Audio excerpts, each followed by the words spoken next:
Alors oui, bonjour et joyeuse Pâques. Joyeuse Pâques à toute l'Assemblée, à tous nos auditeurs qui écoutent sur Facebook ou YouTube.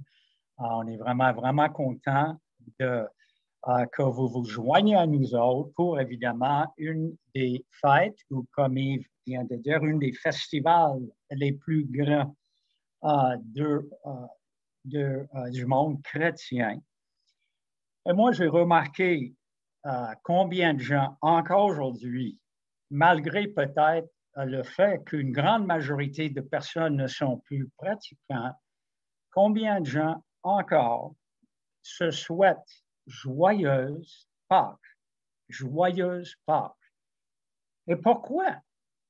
Pourquoi joyeuse Pâques? Parce que, en fait, Jésus est mort vendredi saint. Et laissez-moi vous dire que pendant 48 heures, c'était pas du tout un temps joyeux. Pas du tout, du tout. Les premiers disciples sont complètement abattus et perdus. D'ailleurs, on avait vu leur abattement, leur confusion dans ce court film Chemin d'Emmaüs. C'est clair que les disciples vivent en désespoir le plus complet parce qu'il y avait des rêves et des visions pour Jésus, comme celui qui allait chasser les Romains et les libérer. Et très tôt, dimanche matin, plusieurs femmes vont au tombeau. Mais il faut souligner que ces femmes ne se rendent pas au tombeau parce qu'ils pensent qu'ils vont rencontrer Jésus ressuscité. Pas du tout. Les femmes vont là pour appliquer d'autres parfums au corps de Jésus, à son cadavre. C'est ça la raison qu'elles soient là. Et quand ils arrivent, ils vivent une expérience épeurante. Le tombeau est vide. C'est épeurant parce que le corps de Jésus n'est plus là et les femmes craignent le pire. Ils pensent que quelqu'un est venu voler le corps de Jésus. Où est-ce qu'il est, le corps? Mais c'est ce moment-là que cette scène de désespoir, confusion, abattement change en joie parce qu'il y a des messagers angéliques qui disent aux femmes, et je dois vous avouer, c'est un de mes versets préférés dans toute la Bible. Les messagers angéliques demandent aux femmes, pourquoi cherchez-vous parmi les morts celui qui est vivant? Pourquoi cherchez-vous parmi les morts celui qui est vivant? Jésus n'est pas ici, il s'est réveillé de la mort. Yes! C'est cool. Alors, pourquoi nous disons les uns les autres joyeuse Pâques? Ben, parce que Jésus n'est plus dans le tombeau. Il est vivant. Et je dirais plus que vivant. Parce que Jésus expérimente maintenant une vie éternelle dans son nouveau corps immortel. Et en plus, à travers sa vie, nous aussi, nous pourrions vivre une nouvelle vie sur sa terre et évidemment pour l'éternité. Alors, chers amis de l'Assemblée, depuis le mois de janvier, nous répétons souvent notre thème pour cette année 2021. Ensemble, à l'écoute de Dieu et à l'écoute des autres. Et laissez-moi vous dire, la résurrection de Jésus d'entre les morts est l'événement de sa vie terrestre le plus puissant et le plus clair à travers lequel Dieu le Père nous parle. Je répète, sa résurrection est l'événement le plus puissant et le plus clair par lequel Dieu nous parle, tiré de la vie de Jésus. Et le verbe alors que Dieu nous parle, dans le fond, ce verbe-là n'est pas assez fort. Dieu nous parle à travers la résurrection. Ça ne dit pas assez. Moi, il faut dire, quand Jésus revient à la vie, Dieu le Père annonce, il proclame, même, on peut dire, il crie l'importance mondiale de cet événement.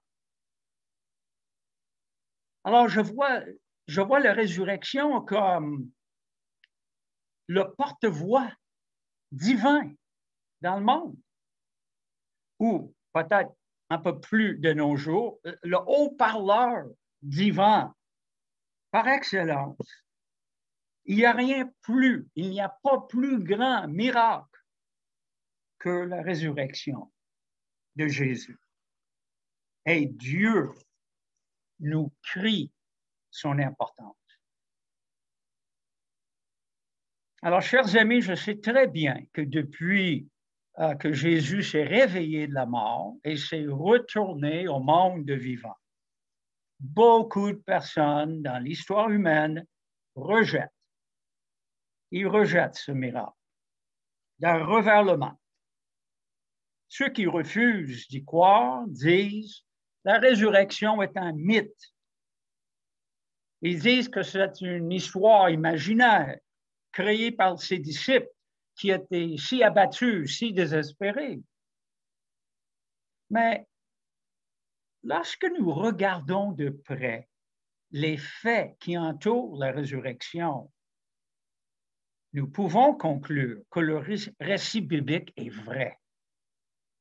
Entre autres, nous entendons les témoignages crédibles d'hommes et de femmes qui ont vu Jésus mourir et qui l'ont vu après vivant. Et nous voyons ces mêmes hommes et femmes, des gens ordinaires, des gens comme nous, dans le fond. On les voit partager autour d'eux les nouvelles concernant Jésus. Il parle de sa vie, de ses enseignements. Il partage sa mort et sa résurrection. En fait, nous voyons ces premiers chrétiens si convaincus ils sont si convaincus que Jésus est vivant qu'ils sont prêts à mourir. Ils sont prêts à mourir pour leur conviction. Et en fait, plusieurs meurent pour ces croyances-là. Et en dernier, cela fait maintenant 2000 ans que Jésus le ressuscité, Jésus le vivant, pardonne et transforme les vies de tous ceux qui mettent leur confiance en lui. Nous sommes preuve que Jésus est vivant et que ce n'est pas un mythe ni un conte de faits. C'est réel. Oui, ça implique le spirituel. Oui, ça implique l'invisible. Mais ça ne veut pas dire que ce n'est pas réel. Il y a le visible et il y a l'invisible. C'est ça qui est réel. Alors, moi, je crois, voici pourquoi nous nous disons joyeuse Pâques. Joyeuse Pâques. Wow, si on ne peut pas célébrer la Pâque, qu'est-ce qu'on peut célébrer dans le fond? Jésus vit à jamais. Et nous qui mettons notre confiance en lui, nous sommes habités par l'Esprit de Jésus. Et nous vivons cette vie humaine avec espoir, malgré les défis, malgré les challenges, malgré les épreuves. Nous vivons avec espoir. Il a le contrôle. Et il nous fait cheminer avec sa puissance. Il est toujours avec nous. Alors, j'aimerais lire un passage tiré de Luc 24, où Jésus lui-même parle de sa vie et sa mort, et il nous lance aussi la mission qui continue encore, qui est donnée à tous les disciples, à nous tous qui sommes apprentis, à nous tous qui sommes ses amis. Alors, tiré de Luc 24, les disciples, le dimanche soir, sont réunis et Jésus passe à travers la porte sans que la porte soit ouverte et il apparaît aux disciples après sa résurrection.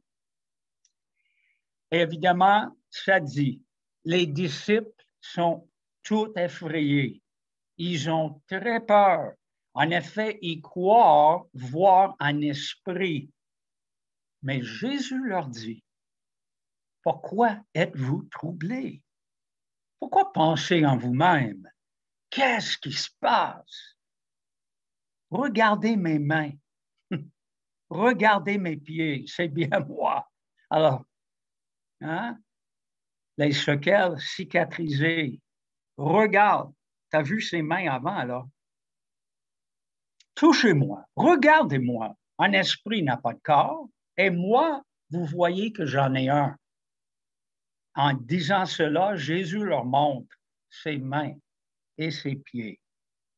Et les disciples sont pleins de joie, en même temps très étonnés.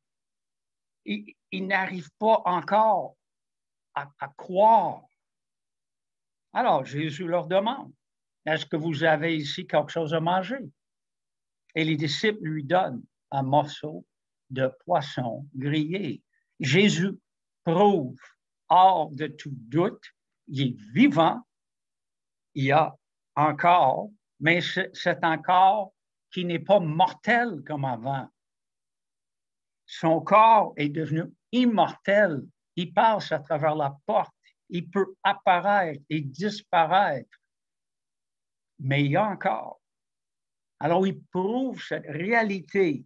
Et après, il commence à leur communiquer qu'est-ce que l'avenir va être pour eux autres. Et même avant, ça dit que Jésus ouvre l'intelligence de ses disciples pour qu'ils comprennent les Écritures, pour qu'ils comprennent la Bible. Notre assemblée souligne. Chers amis, lisons, méditons, comprenons et appliquons ce que Dieu nous dit dans sa parole. Même Jésus, voyez l'importance à ouvrir l'intelligence de ses disciples pour qu'ils comprennent les Écritures. Et eux autres, ils ont...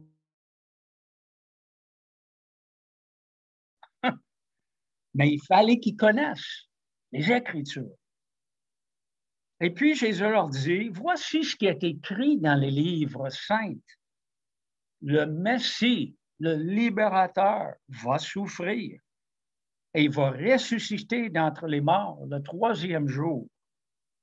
Et on va proclamer en son nom devant tous les peuples, en commençant par Jérusalem, on va appeler chaque personne à commencer une nouvelle vie en recevant le pardon des péchés.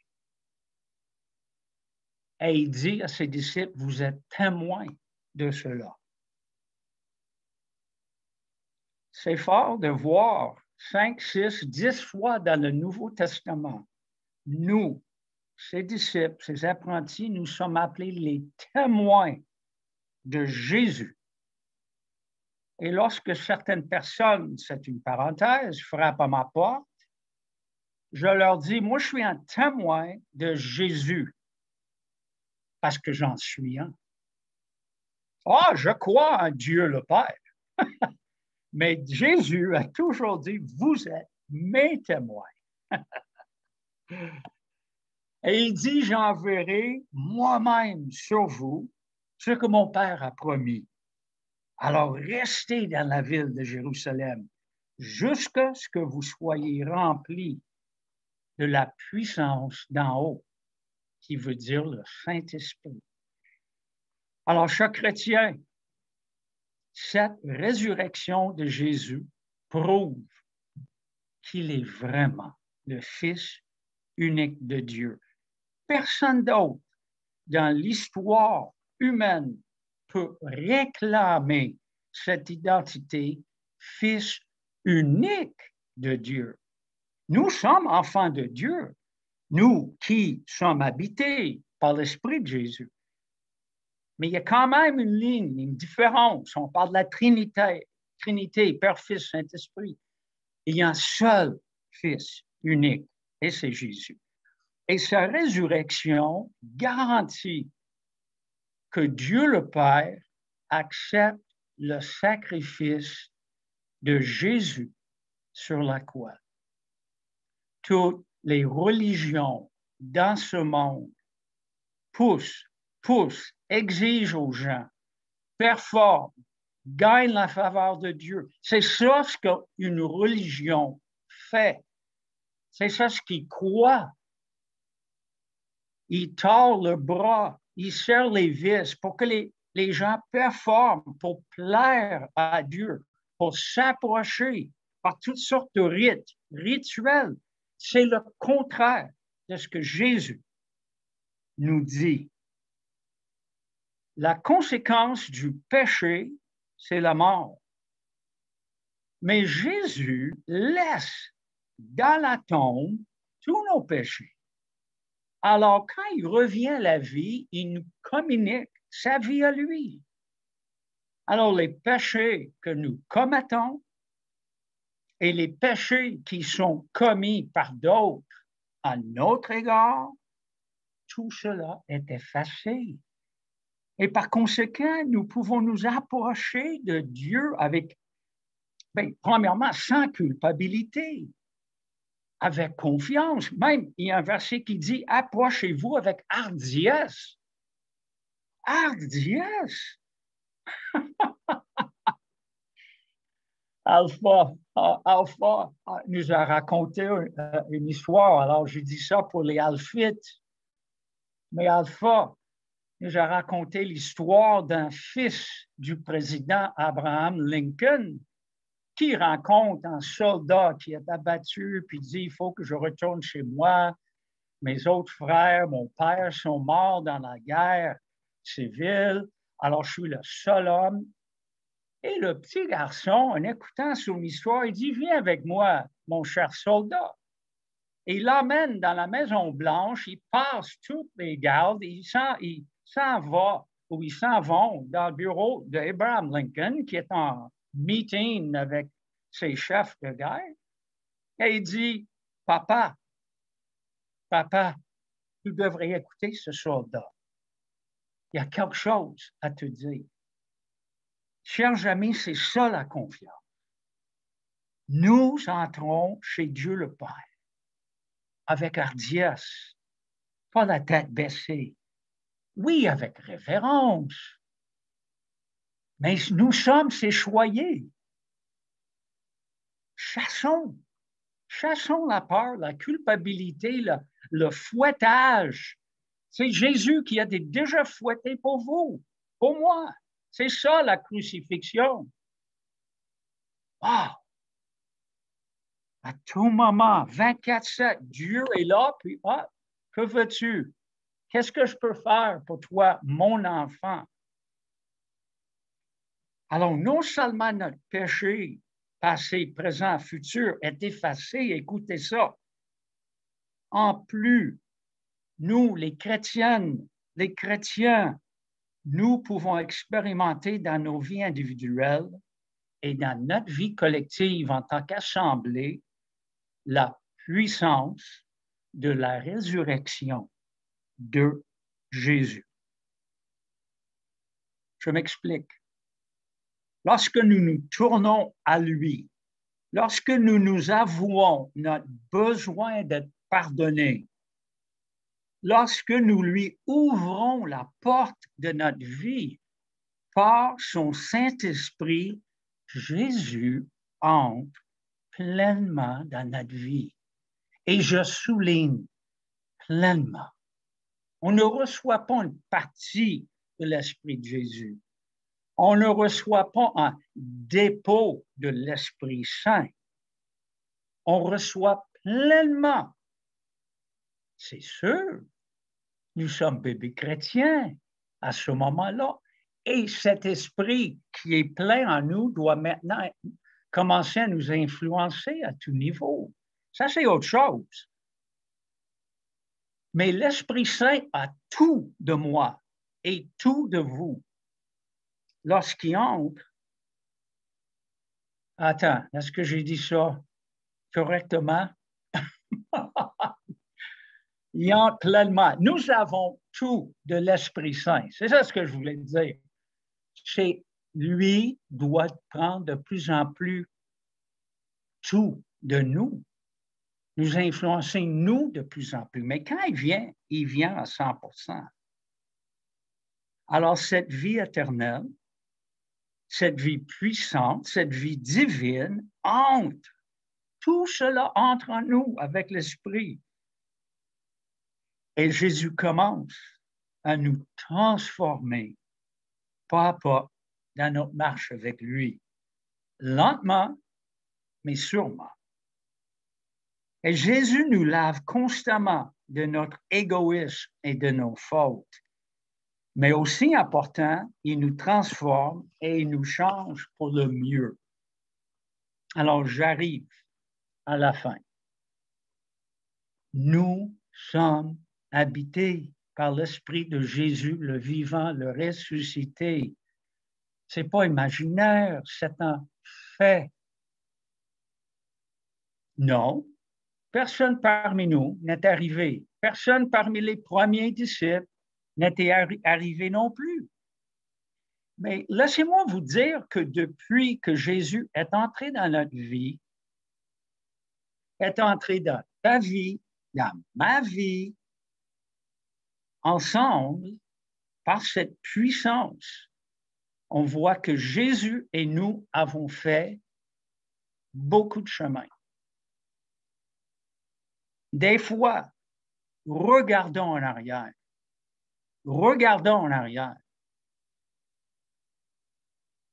Et une personne qui, année après année après année, globalement parlant, reste prêt et se laisse remplir et se laisse transformer, regardons bien le chemin qu'on fait. C'est une des raisons où on se dit joyeuse Pâques. Joyeuse Pâques. Vous avez changé. Joyeuse Pâques. J'ai changé. Et je termine avec une prière alors ensemble. C'est basé sur Éphésiens, le premier chapitre, versets 19 et 20. Et je nous encourage à prier ces versets souvent parce que ça parle de la puissance de la résurrection dans nos vies et dans la vie de notre Église. Éphésiens, premier chapitre, versets 19 et verset 20. Est-ce que j'aimerais vous demander, ça c'est notre conclusion, mettez-vous dans un esprit de prière. Moi, je vais prier ça lentement dans votre tête ou peut-être même en haute voix si vous êtes tout seul là chez vous. Vous pouvez ajouter des affaires en haute voix. Mais on va demander que cette puissance de la résurrection nous transforme. Alors, prions. Ô Dieu, notre Père, merci, nous sommes tes enfants. On n'est pas orphelins, on n'est pas étrangers. Et en tant qu'enfants, Seigneur, nous voulons de plus en plus expérimenter la puissance extraordinaire que tu nous donnes. Ô Dieu, notre Père, cette puissance est celle-là que tu as manifesté avec tant de force quand tu as ressuscité Jésus-Christ d'entre les morts. Alors, Saint-Esprit de Dieu, remplis-nous à nouveau et applique cette puissance de la résurrection à nos vies. Que nous mettions à mort notre vie égoïste, notre vie des fois trop centrée sur nous-mêmes, et que nous vivions la nouvelle vie de l'esprit, cette vie d'amour, de joie, de paix, de patience. Et aussi, Seigneur, cette vie de puissance. Oui, en tant que tes enfants, nous réclamons la puissance de la résurrection, cette puissance qui brise les chaînes dans nos vies. Et nous pouvons penser alors aux chaînes dans nos vies. Cette puissance qui guérit. Es-tu malade? Physiquement, émotivement. La puissance. Nous prions que cette puissance nous guérit, que cette puissance fait reculer l'ennemi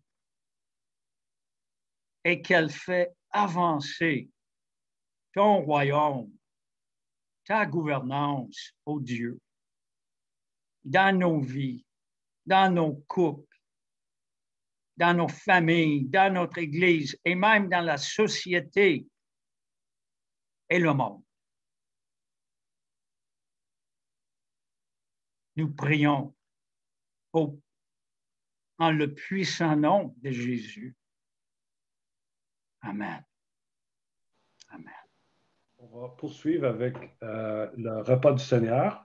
Après cet excellent message sur la résurrection, mais pas juste sur la résurrection, sur la puissance de la résurrection, l'opportunité que nous pouvons avoir de justement pouvoir prendre ce repas ensemble.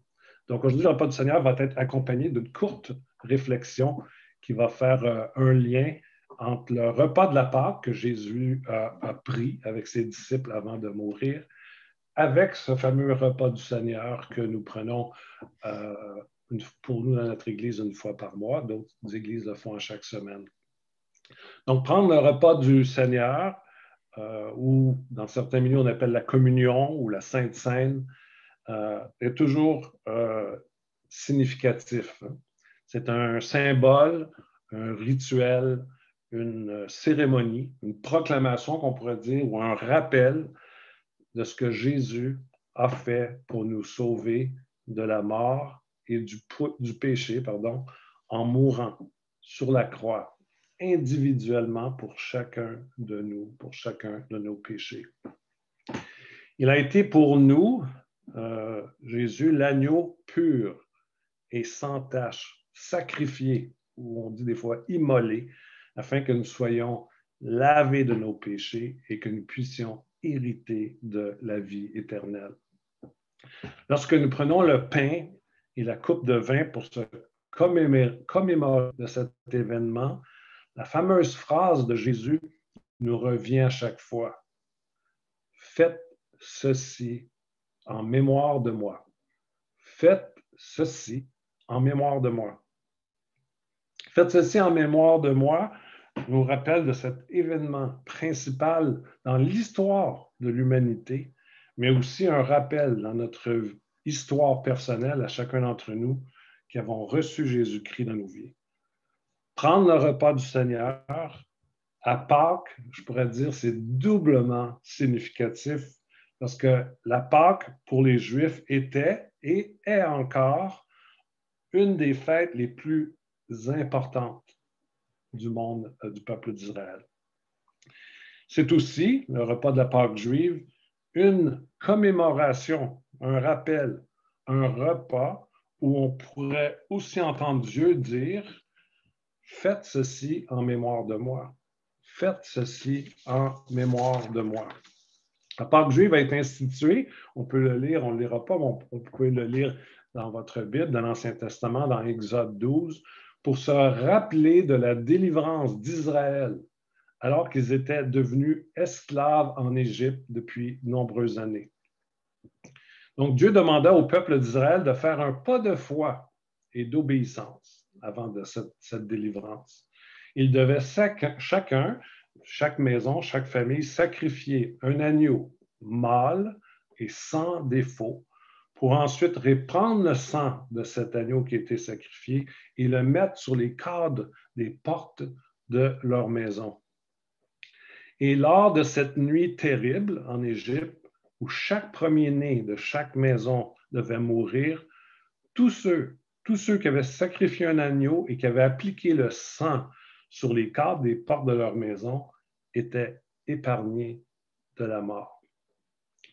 Quelle belle image pour nous aussi aujourd'hui, qui étions aussi des esclaves avant de connaître Jésus-Christ. Et que par la foi, nous avons appliqué sur le cadre de la porte de notre cœur le sang de Jésus, cet agneau pur et sans tache. Et nous allons lire un texte bien connu dans les évangiles, l'évangile de Jean, chapitre 3, versets 16 à 19.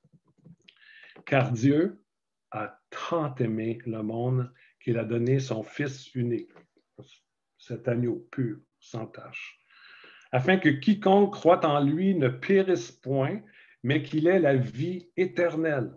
Dieu, en effet, n'a pas envoyé son Fils dans le monde pour qu'il juge le monde, mais pour que le monde soit sauvé par lui.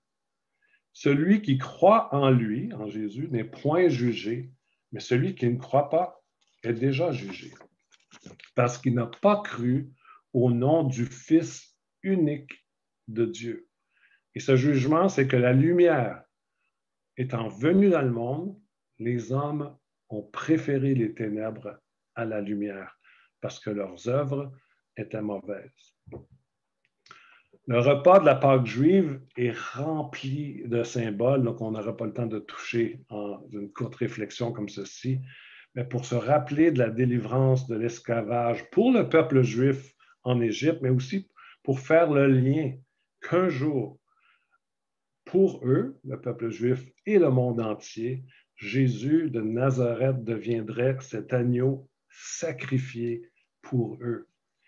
Et le prophète Ésaïe l'avait prophétisé très longtemps d'avance, et le peuple juif encore aujourd'hui lise ce texte que je vais vous lire, le texte suivant dans les synagogues, évidemment pas la journée de la Pâque juive, mais qui est un texte tellement percutant. Et si on peut s'imaginer, on est dans un temps bien avant la venue de Jésus-Christ, et que ce texte-là est écrit annonçant sa venue.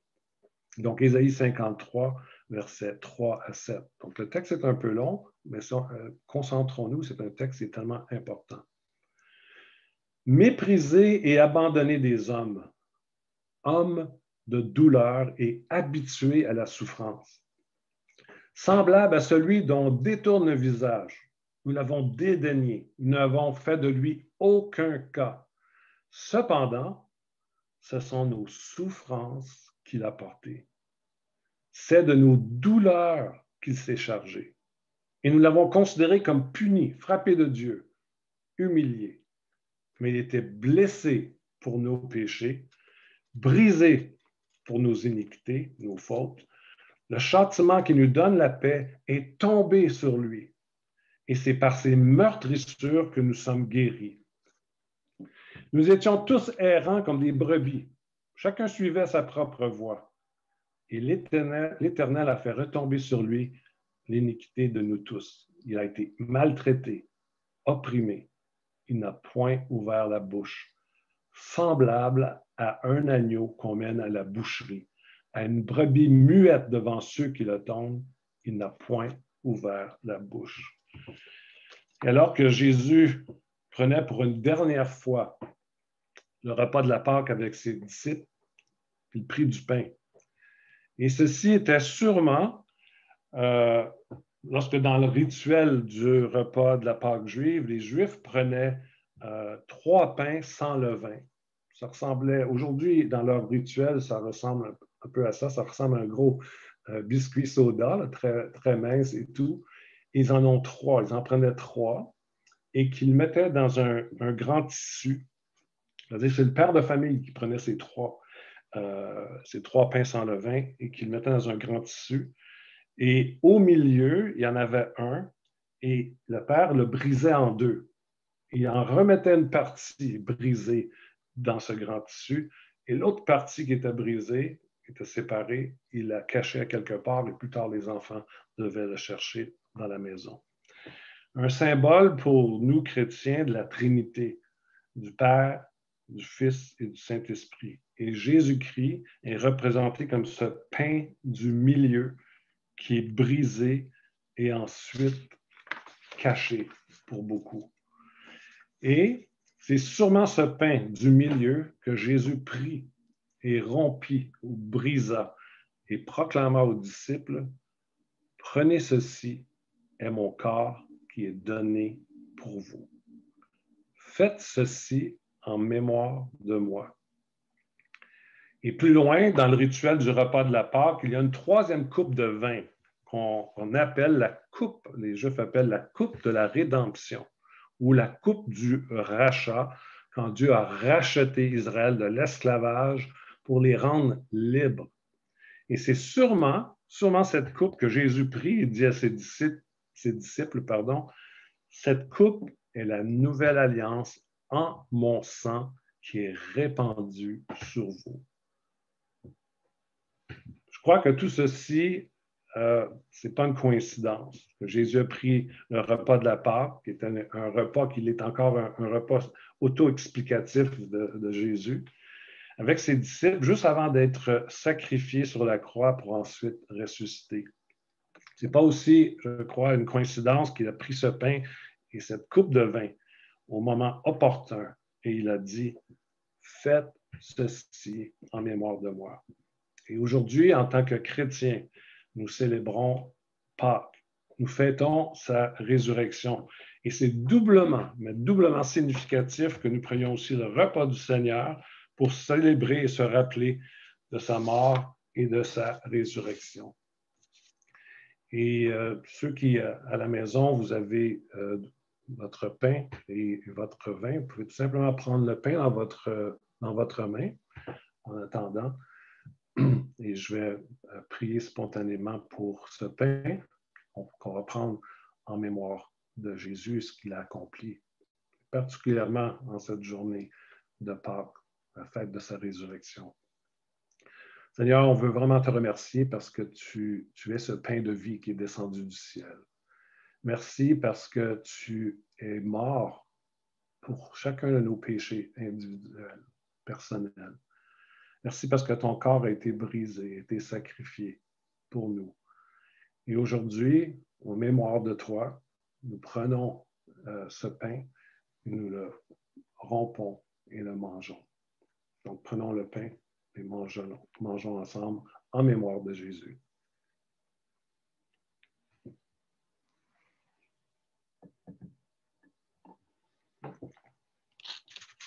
Ensuite, on peut prendre la coupe de vin dans nos mains, et je vais encore faire une prière spontanée.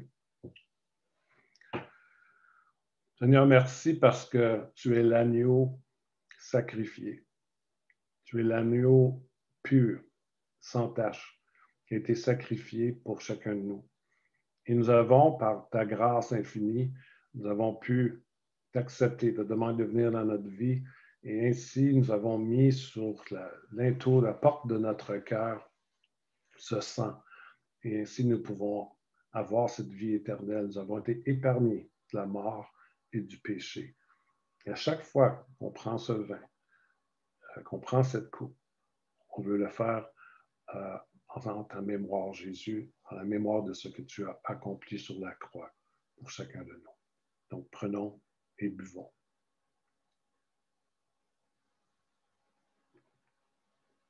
Donc, faisons ceci en mémoire de lui. Dans l'Église anglicane, le jour de la Pâque, le pasteur dit à l'assistance à chaque dimanche à propos de Jésus, « He is risen ». Ça veut dire, il est ressuscité. Et He has risen indeed. C'est ça. Et l'assistance lui répond, « He is risen indeed ». Il est vraiment ressuscité. So, aujourd'hui, on peut proclamer avec passion, il est ressuscité et il est vraiment ressuscité.